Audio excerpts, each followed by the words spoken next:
Hello everyone, so welcome back to our science की पाठशाला with प्रिया। तो आई होप आप सब बहुत अच्छे होंगे, बहुत अच्छे से आप लोग की पढ़ाई भी चल रही होगी। तो आज हम बेसिकली क्लास 11th की बायो शुरू करने जा रहे हैं, जिसमें कि हम चैप्टर जो सबसे पहला चैप्टर है द लिविंग वर्ल्ड, उससे शुरुआत कर रहे हैं। तो बिना किसी देरी के हम इस चैप्टर को शुरू करते हैं। अब देखो, सबसे पहले थोड़ा सा इसका इंट्रो ले लेते हैं कि जो ये चैप्टर का नाम है द लिविंग वर्ल्ड। अब जैसे आपको ये चीज़ समझ में आ रही होगी, लिविंग का मतलब क्या होता है, जितने भी आपके जीवित जो जंतु हैं उनको हम लिविंग में कंसीडर करते हैं। ठीक है, तो बेसिकली हम क्लास 11th की चैप्टर फर्स्ट बायो शुरू करने जा रहे हैं, बायोलॉजी। ठीक है, तो बायो का मतलब क्या होता है, लिविंग ऑर्गेनिज्म, और लॉजी मतलब होता है किसी भी चीज़ की स्टडी करना। तो जब आप ऐसे जीव विज्ञान उनकी स्टडी करते हैं तो उसको हम किस में कंसीडर करते हैं, बायोलॉजी में। आई होप सो आपको सब कुछ बहुत अच्छे से क्लियर होगा। तो आज हम शुरू करते हैं सबसे पहला चैप्टर, ऐसी दुनिया जिसमें कि लिविंग लोग रहते हों। और ऐसा नहीं कि लिविंग में सिर्फ हम ह्यूमंस को कंसीडर कर रहे हैं, ऐसे बहुत से लिविंग ऑर्गेनिज्म हैं जिन्हें हम अपनी नेक्ड आइज से नहीं देख सकते, बट वो स्टिल हैं। ठीक है, तो हम आज का टॉपिक शुरू करते हैं। सबसे पहले तो देखो, जब आप लिविंग वर्ल्ड की बात करते हैं तो हाउ वंडरफुल, कितना खूबसूरत और कितनी अमेजिंग लिविंग वर्ल्ड है। कितने तरीके के, अलग अलग तरीके के लिविंग टाइप्स हैं। ठीक है, और जो एक्स्ट्रा ऑर्डिनरी हैबिट है, मतलब ऐसी जगह जहाँ पे आप इमेजिन भी नहीं कर सकते कि लाइफ हो सकती है। ठीक है, वहाँ पे हम लिविंग ऑर्गेनिज्म को, हमें वो ऑर्गेनिज्म मिलते हैं।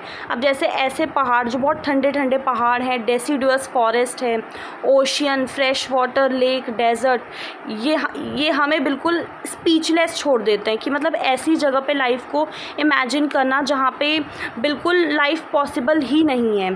तो कहीं ना कहीं ये बहुत ज़्यादा अमेजिंग है।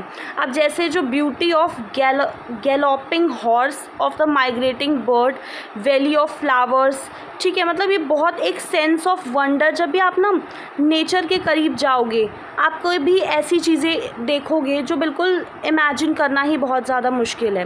तो जो ecological conflict and cooperation among member of population and among population of community, even the molecular traffic inside a cell make us deeply reflect what indeed is life. ठीक है, तो ये जो क्वेश्चन है इसमें खुद में दो क्वेश्चन है। सबसे पहला तो एक टेक्निकल वन है, and seeks answer what living is as सपोज टू द नॉन लिविंग। मतलब अगर हम लिविंग को नॉन लिविंग से एक बार के लिए तुलना करें तो लिविंग में ऐसा क्या है। ठीक है, और दूसरा इसमें क्वेश्चन है जो कि एक फ़िलोसॉफिकल वन है और जिसको आंसर चाहिए कि लाइफ का पर्पस क्या है। ठीक है, as a scientist we shall not attempt answering the second question.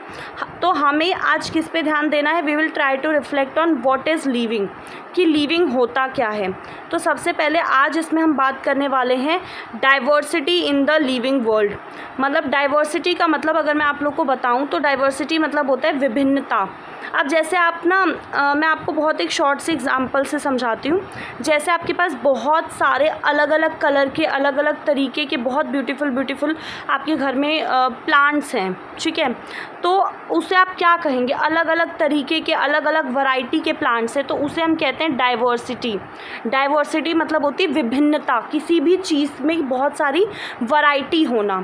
ठीक है, अगर आप अपने अगल बगल देखेंगे तो आपको ना बहुत ज़्यादा वैरायटी में अलग अलग लिविंग ऑर्गेनिजम्स मिलेंगे, चाहे वो कोई पॉटेड प्लांट्स हो जो आपने गमलों में उगा रखा हो, या फिर इंसेक्ट्स हो, बर्ड हो, या फिर आपका कोई पेट हो, या कोई दूसरा जानवर हो। ठीक है, तो यहाँ पे बहुत सारे ऑर्गेनिजम्स हैं जिनको आप अपनी खुली हुई आंखों से नहीं देख सकते। नेक्ड आइज का मतलब होता है कि आपको ना किसी इंस्ट्रूमेंट का यूज़ करके आपको देखना पड़ेगा, माइक्रोस्कोप वगैरह, आप वैसे नहीं देख सकते, लेकिन वो आपके अगल बगल हैं। अगर आप ना एरिया बढ़ा दो, मतलब जैसे कि आप ना पहले एक छोटे से प्लॉट में देख रहे हो कि कितने अलग अलग तरीके के ऑर्गेनिज्म पाए जा रहे हैं, और अब इस प्लॉट को आप बहुत ज़्यादा बड़ा कर दो, तो ऑब्वियस सी बात है कि आपको जो भी प्लांट हैं, जो भी आप देख रहे हैं, वो भी तो बढ़ जाएंगे। तो वही चीज़ बोला हुआ है यहाँ पे कि अगर आप किसी घने जंगल में जाते हो तो आपको बहुत सारे अलग अलग तरीके के और बहुत ज़्यादा नंबर में लिविंग ऑर्गेनिजम्स मिलेंगे। Each different kinds of plant, animal, organism जिनको आप देख रहे हो वो क्या रिप्रेजेंट कर रहे हैं? स्पीशीज़ को रिप्रेजेंट कर रहे हैं। और जो नंबर ऑफ़ स्पीशीज़ जो आज के टाइम में जितनी हम जानते हैं, डिस्क्राइब्ड हैं, वो तकरीबन 1.7 से 1.8 के बीच में होगी। ठीक है, तो इस चीज़ को ध्यान रखिएगा, 1.7 से 1.8 मिलियन के बीच में है। ठीक है, तो इसी को हम क्या बोलते हैं? बायोडाइवर्सिटी। अब आपको यहाँ पे एक चीज़ समझनी है, पहले हमने डाइवर्सिटी देखा मतलब विभिन्नता, बहुत अलग अलग वैरायटी, और जहाँ पे भी बायो जुड़ा हो, बायो समझ लेना लिविंग के लिए है, तो मतलब वैरायटी इन लिविंग ऑर्गेनिजम्स। ठीक है, तो या फिर यहाँ पे डेफिनेशन दे रखी है, the number and types of organism present on the earth. ठीक है, अब वी शुड रिमेंबर, हमें एक चीज़ ना हमेशा ध्यान रखनी है कि we explore new ideas even the old ones. New organisms जो हैं आर कंटिन्यूसली बीइंग आइडेंटिफाइड। जैसे जैसे समय बीतता जा रहा है नए नए ऑर्गेनिजम्स क्या हो रहे हैं? आइडेंटिफाई होते जा रहे हैं। तो जैसा कि हमने पहले बात की कि there are millions of plants and animals in the world, और हम जानते हैं जो प्लांट और एनिमल्स होते हैं वो अपने एरिया में उनको ना उनके खुद के लोकल नेम से जाना जाता है। अब जैसे आप एक चीज़ बताइए, आपके घर है, ठीक है, आपके घर में आपके पापा कुछ बुलाते होंगे आपको, आपकी मम्मी कुछ बुलाती होंगी, आपकी जो भी हैं अलग अलग लोग आपको अपने अकॉर्डिंग अलग अलग नाम से बुलाते होंगे, है ना। बाहर के लोग आपको कुछ बोलते होंगे। तो ये जो लोकल नेम है ये प्लेस टू प्लेस वेरी करते हैं। ठीक है, यहाँ तक कि within country probably you would recognise the confusion, कि जो एक कन्फ्यूजन हो जाएगी जब आप if we did not find a way and means to talk to each other to refer to organism we are talking about। अब जैसे कोई उसी ऑर्गेनिज्म को किसी नाम से बुला रहा है और कोई दूसरे नाम से बुला रहा है। ठीक है, तो इससे क्या हो जाएगा? कहीं ना कहीं एक कन्फ्यूजन क्रिएट हो जाएगी। ठीक है, तो इसीलिए ना एक ज़रूरत महसूस हुई कि हमें क्या करना चाहिए, जो लिविंग ऑर्गेनिजम्स के जो नाम हैं हमें उन्हें स्टैंडर्डाइज करना चाहिए। स्टैंडर्डाइज मतलब होता है कि हमें क्या करना चाहिए कि जो वो लिविंग ऑर्गेनिज्म हैं उनको एक स्टैंडर्ड नाम देना चाहिए। जैसे आप लोग का भी एक ऑफिशियल नाम होगा, हर डॉक्यूमेंट्स पे आपका एक वो नाम प्रिंट होगा जिससे पूरी दुनिया आपको जान रही होगी, है ना। तो वही चीज़ यहाँ पे भी है कि ज़रूरत महसूस हुई कि हमें क्या करना है, स्टैंडर्डाइज करना है जो लिविंग ऑर्गेनिज्म का नाम है, सच दैट कि जो पर्टिकुलर ऑर्गेनिज्म है उसे सेम नेम से पूरी दुनिया में जाना जाए। ठीक है, और इसी प्रोसेस को हम लोग क्या बोलते हैं? नॉमनक्लेचर। नॉमनक्लेचर जो होता है, जैसे कि आप लोग के भी घर में नामकरण होता है, हम किसी को नेम देते हैं, है ना। तो ये बेसिकली जो नॉमनक्लेचर है ये क्या होता है? एक प्रोसेस होता है। ठीक है, तो नॉमनक्लेचर क्या होता है?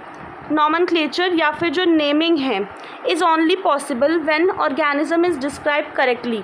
मतलब देखो इसमें क्या है, आप किसी को भी अगर नाम देना चाहते हैं तो नाम देने से पहले आपको उसके बारे में सब कुछ पता होना चाहिए सही सही। We know to what organism the name is attach to, और इसी को हम लोग कहते हैं आइडेंटिफिकेशन। सबसे पहले तो आपको ये पता होना चाहिए कि कौन सा नाम उस पर सूट करेगा। ठीक है, और in order to facilitate the study बहुत सारे साइंटिस्ट ने क्या इस्टेब्लिश किया? एक प्रोसीजर इस्टेब्लिश किया जिससे कि वो क्या कर सकें, हर ऑर्गेनिज्म को एक साइंटिफिक नेम दे सकें। ठीक है, और जितने भी दुनिया में बायोलॉजिस्ट थे, बायोलॉजिस्ट वो होते हैं जो बायो के फील्ड में काम करते हैं। ठीक है, उनको हम बोलते हैं बायोलॉजिस्ट। तो जितने भी वो थे उन्होंने इसको माना, एक्सेप्ट किया। ठीक है, जैसे प्लांट के लिए जो साइंटिफिक नेम दिए जाएंगे वो कुछ प्रिंसिपल पे आधारित होंगे, कुछ क्राइटेरिया होगा जिनको कौन प्रोवाइड करेगा? ICBN, जिसको बोलते हैं international code for botanical nomenclature. और आपको ये चीज़ याद रखनी, फुल फॉर्म में ये पूछा जाता है। ठीक है, क्या बोला मैंने? International code for botanical nomenclature. अब आप पूछेंगे कि जानवरों का क्या, उनके नाम के रूल्स को कौन डिसाइड करेगा? तो उसी के लिए हमारे पास international code of zoological nomenclature है। ठीक है, अब जो साइंटिफिक नेम है वो ये इंश्योर करता है कि जितने भी ऑर्गेनिज्म होंगे उनका सिर्फ एक ही नाम होना चाहिए। ठीक है, description of any organism should enable the people to arrive at the same name. ठीक है। और ये इंश्योर करता है कि जो नेम है has not been used by any other for any organism, मतलब वो नाम ऐसा होगा ना जो किसी दूसरे के लिए यूज़ नहीं किया जा सकता। ठीक है।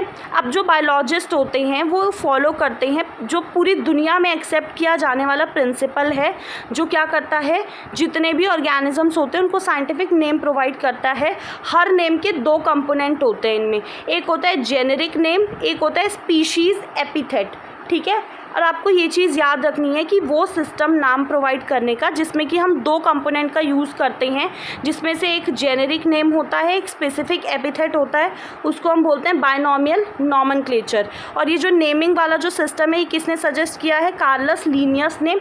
ठीक है। और जो नेमिंग का सिस्टम है वो ये जो 2 वर्ड फॉर्मेट में है, ये बहुत ज़्यादा कन्वीनियंट था, मतलब आसानी से हो जाता था, आसानी से रखा जाता था। ठीक है। अब जैसे ना इसमें एक एग्जाम्पल लेके हम लोग देखते हैं इसको, मैंगो का एग्जाम्पल लिया है। आम आप सब जानते होंगे, तो आम को जब साइंटिफिक नेम प्रोवाइड करना था तो उसमें क्या प्रोवाइड किया गया, मैंजीफेरा इंडिका। अब आपको ये नेम्स ना थोड़े थोड़े साइंटिफिक नेम्स को याद करने की कोशिश करनी पड़ेगी। जैसे मैंगो का नाम तो बहुत इजी है, आप समझ सकते हैं, इंडिया का है इसीलिए इसमें इंडिका लगा है, और मैंजीफेरा इंडिका। ठीक है। तो ये क्या है, ये बाइनोमियल नेम है। बाइनोमियल नेम क्या होता है, जिसमें दो कंपोनेंट होते हैं, पहला जेनेरिक एपिथेट, जेनेरिक, और दूसरा होता है स्पेसिफिक एपिथेट। ठीक है। इसमें क्या होता है, मैंजीफेरा में जो मैंजीफेरा है वो जीनस को रिप्रेजेंट करता है और इंडिका जो है वो पर्टिकुलर स्पीशीज़ को। ठीक है। अब इसमें ना जैसे ही नॉमेनक्लेचर था तो इसके कुछ रूल हुआ करते हैं। अब जैसे रूल में सबसे पहला रूल क्या है, जो भी नेम लिखे जाएंगे वो लैटिन में लिखे जाएंगे। ठीक है। Biological name are generally in Latin, और उनको इटैलिक्स में लिखा जाएगा। ठीक है। वो लैटिनिसाइज्ड होंगे, जो उनका Latin derive from Latin irrespective of their origin. अब जो पहला वर्ड होगा वो जीनस को रिप्रेजेंट करेगा और दूसरा वर्ड स्पेसिफिक एपिथेट को रिप्रेजेंट करेगा। जैसे जैसे हम आगे बढ़ेंगे जीनस क्या होता है, स्पीशीज़ क्या होती है, हम सब देखते जाएंगे। ठीक है। दोनों ही वर्ड जो बायोलॉजिकल नेम में है, जब आप हाथ से लिखेंगे ना, जैसे आप मैंजीफेरा इंडिका लिख रहे हैं तो आपको दोनों को सेपरेटली अंडरलाइन करना होगा। मतलब जैसे मैंजीफेरा है तो मैंजीफेरा को अंडरलाइन, इंडिका है तो इंडिका को भी आपको अंडरलाइन करना होगा। ठीक है। अब इसके बाद थोड़ा सा अगर इससे नीचे जाएं तो जो 4th वाला रूल है वो है कि जो पहला वर्ड है, the first word denoting the genus, जो पहला वर्ड है जो जीनस को डिनोट कर रहा है वो कैपिटल लेटर में होगा, और जो दूसरा है वो स्मॉल लेटर में होगा, जैसे यहाँ पे मैंजीफेरा इंडिका लिखा हुआ है। तो आई होप इतना आपको समझ में आ गया होगा। तो अब यहाँ से हम लोग नेक्स्ट क्लास में शुरू करेंगे। तो आज हमने बायोलॉजिकल नॉमेनक्लेचर को देख लिया, बाइनॉमियल नॉमेनक्लेचर, तो आप इसको रिवाइज़ कर लीजिएगा और बहुत अच्छे से इसको कर लीजिएगा। Thank you so much. अगर वीडियो पसंद आए तो आपको पता है कि चैनल को सब्सक्राइब करना है और वीडियो को लाइक भी करना है। इन सब चीज़ों को मत भूलिए, बहुत ज़रूरी है। Thank you so much. अपना ध्यान रखिएगा।